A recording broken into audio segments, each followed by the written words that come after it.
For our next video from Australia, I encounter one of the cleanest R32s I've ever seen. I get to take a closer look at the beautiful Reaper R34 Street Monster Skyline, and we check out Precision Racing Products' 1000 plus horsepower R33 GTR.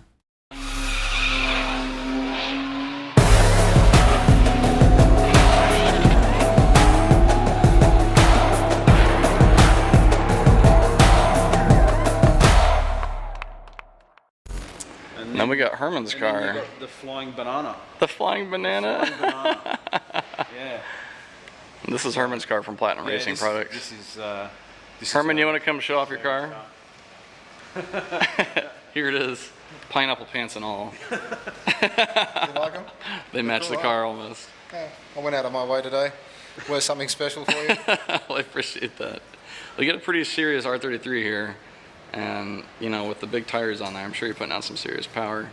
This is your showcase vehicle where you get to show off all your products. We call this the flying banana now. Yeah? It's our test piggy. It has been for years. This is what we've prototyped all our RB parts on.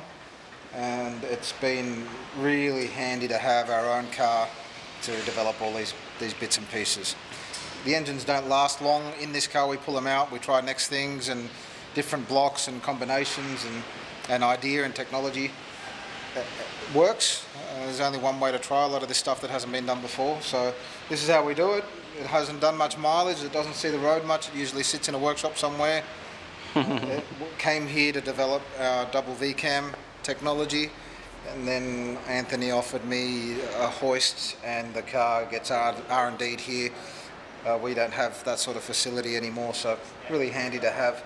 So show me around the engine bay here. I see a lot of anodized stuff. I'm guessing half of this is something you guys built. Yeah, so we do in-house anodizing and laser etching. So with this one we had some custom fab work done with the pipe work and the surge tank by Fabtech.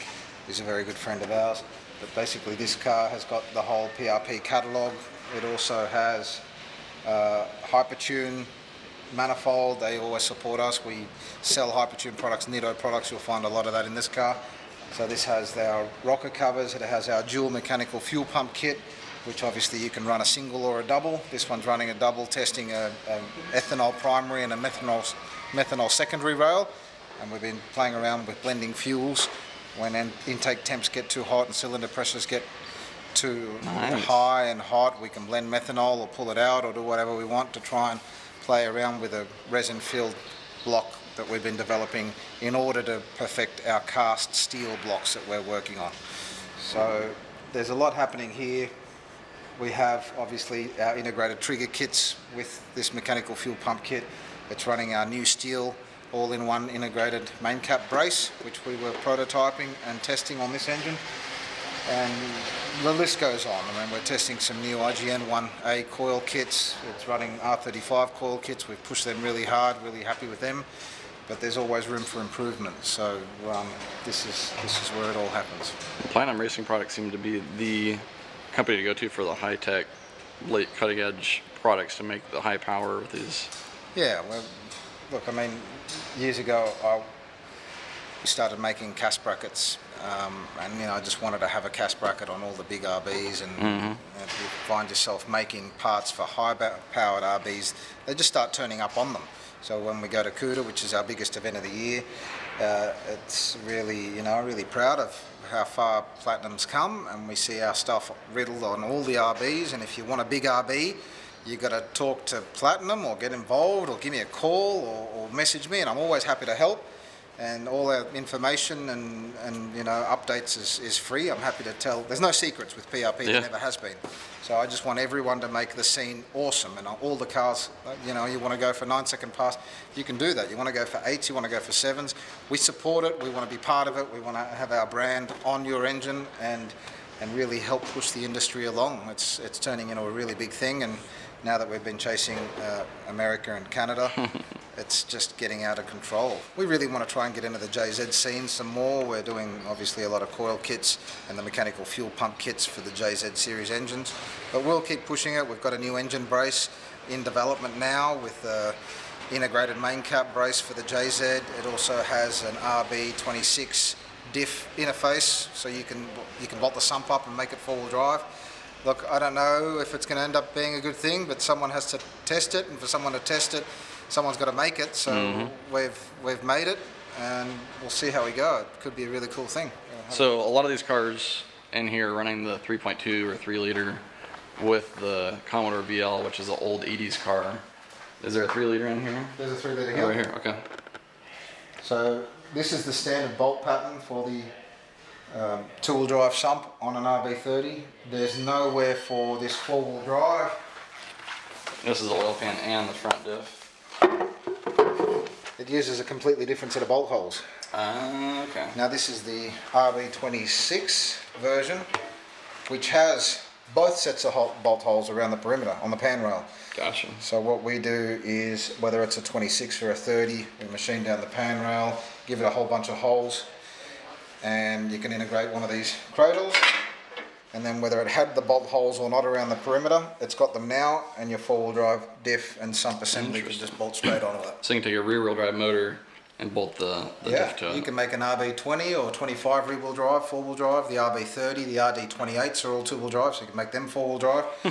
And the block itself becomes more of a rigid unit because it's got a 40mm plate holding it all together. It stops them cracking, more so in the 25 and 26s. They split down the middle of the block, and the 30s, because there's not a lot of support around the pan rail, the diff seems to just crack the bottom of the pan rail off.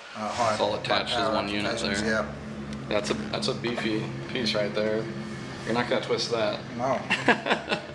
Make everybody's life easier. Yeah, well look, this thing used to be 10 years ago as no one makes this, no one makes that, you've got to make it. Yeah. And that's now gone away to someone ordering from me and Nitto and Hypertune. You can buy a catalogue and bolt this thing together and go for your 1,000 horsepower. So it's way easier now. Yeah, it's getting a lot more user friendly. Well, thanks for the tour of your car. Cool, man. And thank you for helping bring me over here this trip. Welcome. It's been a great trip so far. We got plenty more to look at. We got some cars outside to check out. Yeah, we do. Check it out. We do. We'll leave mine. Okay, we'll start with Reaper. Yeah, so My second favorite car, just because I love white and I love R34s. it's a 3.2 litre. This whole setup was designed to be basically response, all about response. He's not a drag racer, he's not a circuit racer, he loves the car on the street. So it was just about making something that's going to make 800 horsepower at the tyres as responsive as possible. So it's got 3.2, one of our CNC heads with our VCAM system, which is what transforms the car, and Precision 6870. So it ended up making 950 horsepower, which we weren't expecting. We were thinking of 850 maybe, and then it ended up with water methanol injection, made 950 on 45 pounds roughly, around that.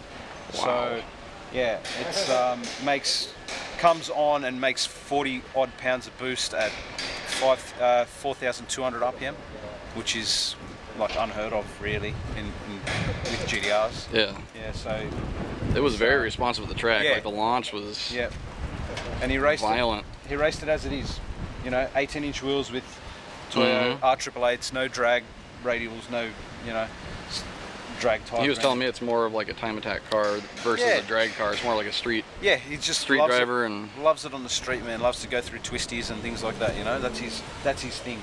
So. And this is one of the pearl white R34s. Anthony's War GTR or War 34 is that regular white.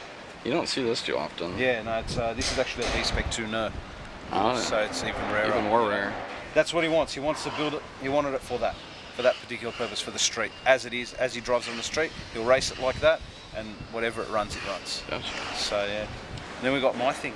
All right, let's check it out. You've got a lot of unique touches on this 32. Yeah. That I've noticed. Tell me what you got going on here. So it's 5 years of me just coming up with ideas in my head and trying to be different to everyone else. I build GTRs every day, and everyone's got the same sort of formula, same manifold, similar turbo, everything's the same. I thought, you know what, no, I can't have my personal car the same as anyone else's. It's got to be different. That's why it took 5 years. So it's a 3 litre. Wow. So the head's nothing fancy, it's just got bigger valves and decent set of cams. It's got my drive-by-wire ITB system that I designed for this car specifically. My exhaust manifold that I designed, and got remade by Dion at FabTech. GTX 42, all custom radiator, custom tanks, everything's custom. Everything's a little different on here. Everything's... ITB setups. Yeah. Wild. Many people run that? Have you seen that? No, not drive-by-wire ITBs. No one's done it. I only know one car in WA that did it, but it wasn't the same as mine. It's all on top of the plenum, and I wanted to hide it all. I wanted to look neat and tidy. I didn't want to see a big drive-by-wire motor on top of the plenum and all the linkages and all that stuff. Sure. I didn't want any of that. The amount of people that have asked me, where's the throttle body? Is it in the front bar? Is it on the intercooler pipe? That's a good question. Yeah, it's hilarious, you know? Beautiful. Yeah. And shut the hood again, because I found that pretty funny. I was like looking at it, I was like, is that the valve cover? Yeah. Yeah. Yeah, it's a genuine BARRA bonnet from Japan, but it's not designed to work with a 3-litre. Yeah. So we had to notch it for the cam cover. Even the number plate bracket, I fabricated it by hand to match the radiator with the dimple dies in the top. Mm-hmm. The intercooler is custom so that you can't see the end tanks. Oh yeah, fits perfect. Yeah, things like that. Bride seats that we got trimmed, so it's different because they don't come in leather. And the side skirts, where do you get those from? I got them made. So the front lip we originally got, that's same as everyone runs, just an ab plug front lip. And a guy I know used that back 6 years ago. He used a section of that, took a mold, and then made the skirts for me. Yeah. Wow. So one-off side skirts. Yeah. Back then it was, you know, a lot of guys are using R34 ones and stuff like that now, but yeah, they're all slightly different. Sweet. Well, can we hop in a car or two and go for a cruise? I'd love to check these out. These are nice seats. You like lay on the ground. Yeah. Got the suede.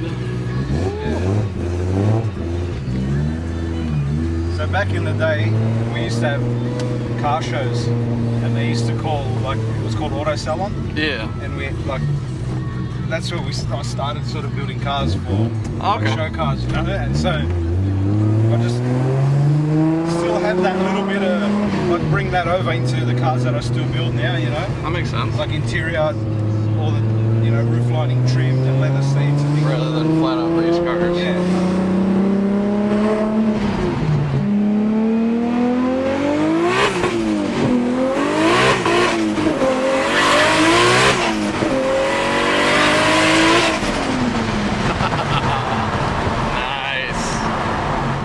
Sounds so good. It's only wastegate pressure. Really? Yeah. 22 pounds or something. How much power is that good for? 650 horsepower at the rears. That's enough. Definitely enough. Yeah. I noticed it's got a 6-speed shifter on here. Yeah. 6-speed get drag for the 34. Really? Yeah. That sounds cheap. I bought it in bits. I bought it broken. Like the guy thought it was broken. It was noisy. The sync screws were worn. You got a good deal on that then. Yeah, so I bought it cheap and then got it rebuilt. Damn.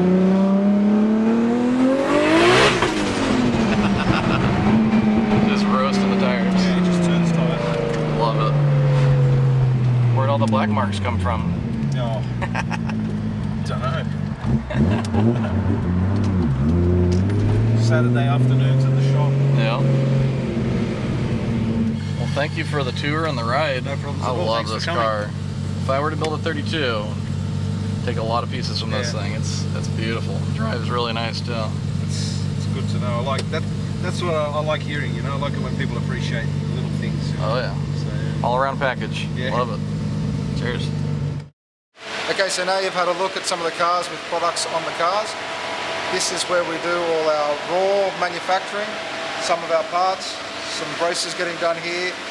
We've got a video that you'll see in the link below of how to prepare an RB30 block, what to do to machine it, how to integrate a main cap brace, and a few other bits and pieces that show you how it all happens, but this is where it all begins its life. All the magic happens here. All the magic happens here. We got PRP products scattered everywhere.